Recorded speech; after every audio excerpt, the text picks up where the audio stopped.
मणिपुर हिंसा पर एनआईए ने 3 नए मामले दर्ज किए हैं। 3 नए मामले दर्ज कर एनआईए ने शुरू की है जांच। सीआरपीएफ पर हमला, नागरिकों की हत्या का मामला दर्ज। एनआईए ने एक महिला की हत्या का मामला भी दर्ज किया है। 7 नवंबर को जिरीबाम में महिला की दुष्कर्म के बाद हुई थी हत्या। आतंकियों ने दुष्कर्म के बाद महिला को जिंदा जलाया था। महिला के घर में ही आग लगाकर जिंदा जलाया था। 11 नवंबर को सीआरपीएफ की चौकी पर हुआ था हमला। हमले में एक सीआरपीएफ का जवान हुआ था शहीद।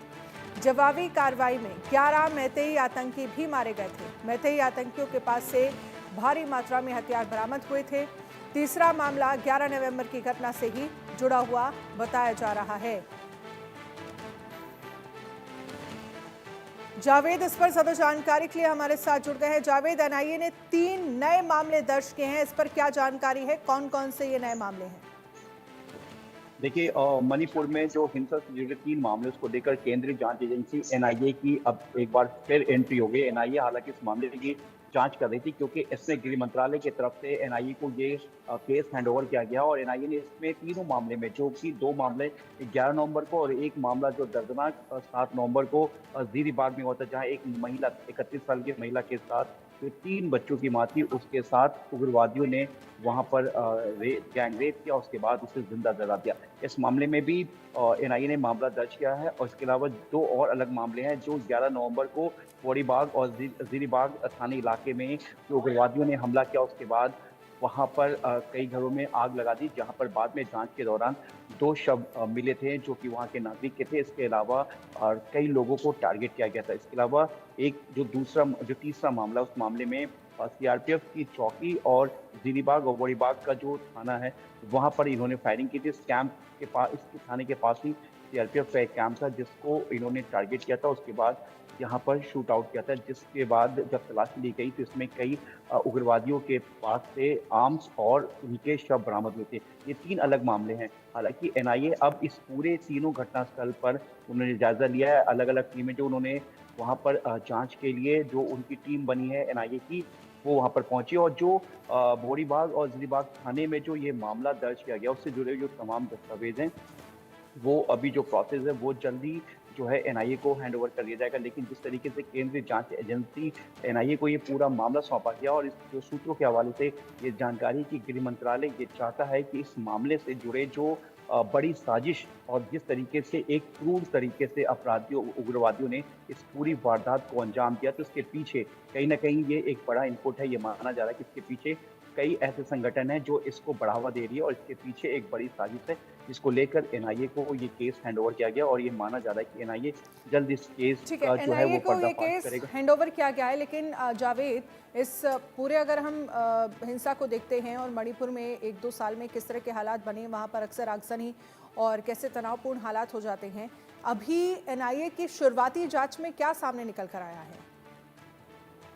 देखिए, जो तीनों मामले हैं, जो बोरीबाग और जोरीबाग में, जहाँ पर एक 31 वर्षीय महिला को घर में घुसकर पहले उसके साथ गैंग रेप की जाती है, उसके बाद उसे जिंदा जला दिया जाता है, लूटपाट की जाती है। इसके अलावा सीआरपीएफ कैंप में गोलीबारी की जाती है, जो कि बोरीबाग और जोरीबाग थाने के पास का ये कैंप था सीआरपीएफ का।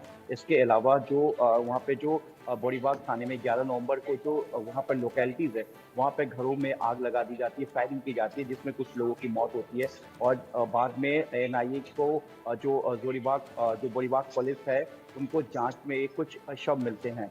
ये 3 मामले, इन तीनों मामलों में जो 11 नवंबर और एक जो रेप का मामला जो है, दर्दनाक मामला सामने है जिंदा जलाने का, वो 7 नवंबर का बताया, जिसमें 8 तारीख को जीरीबाग थाने ने इस मामले में एफआईआर दर्ज की थी। लेकिन जो केंद्रीय जांच एजेंसी एनआईए को जब ये पूरा केस हैंडओवर किया गया तो उन्होंने इस पूरे मामले में जो है एक अलग से तीनों मामलों में उन्होंने एफआईआर दर्ज की है। एफआईआर दर्ज करने के बाद तीनों मामलों में अलग से सिलसिलेवार ढंग से अपनी जांच शुरू कर दी है। कई दस्तावेज एनआईए के हाथ उनको सौंपा गया है, लेकिन कई ऐसे केस से रिलेटेड जो बाकी दस्तावेज है, जिसमें तमाम एविडेंस है, जिसमें बयान दर्ज किया गया, जो मौके से सैंपल मिला, जिस तरीके से जले हुए घर मिले, उसके बाद बॉडीज रिकवर की गई, उग्रवादियों के शव मिले, उसके बाद उनके पास के जो आर्म्स थे वो मिला। तो इसमें आर्म्स एक्ट और तमाम दूसरे धाराओं के तहत जो एनआईए उन्होंने इस पूरे मामले को दर्ज किया और जो कुछ डॉक्यूमेंट्स अभी जो रह रहा है, जो वहाँ की लोकल पुलिस है, मणिपुर पुलिस के पास, वो दस्तावेज जल्द ही एनआईए को हैंडओवर हो जाएगा। लेकिन अनन्या देखिए,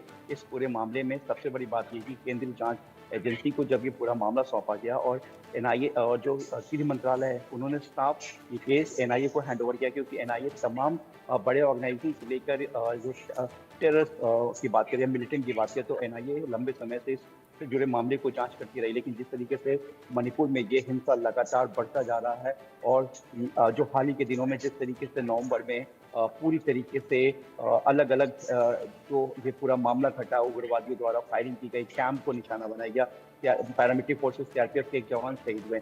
इन तमाम मामलों में ऐसा लग रहा है कि जो लोकल है, लोकल लोगों के अलावा जिस तरीके से बच्चों को मारा गया, इसके अलावा जो महिलाओं को टारगेट किया गया, उनके साथ गैंगरेप की वारदात को अंजाम दिया गया, साथ ही घर को जलाया गया। तो इसमें ठीक है। जवाबी कार्रवाई में 11 नवंबर को सीआरपीएफ और ज्वाइंट पुलिस की तरफ से भी उनके उग्रवादियों पे फायरिंग की गई।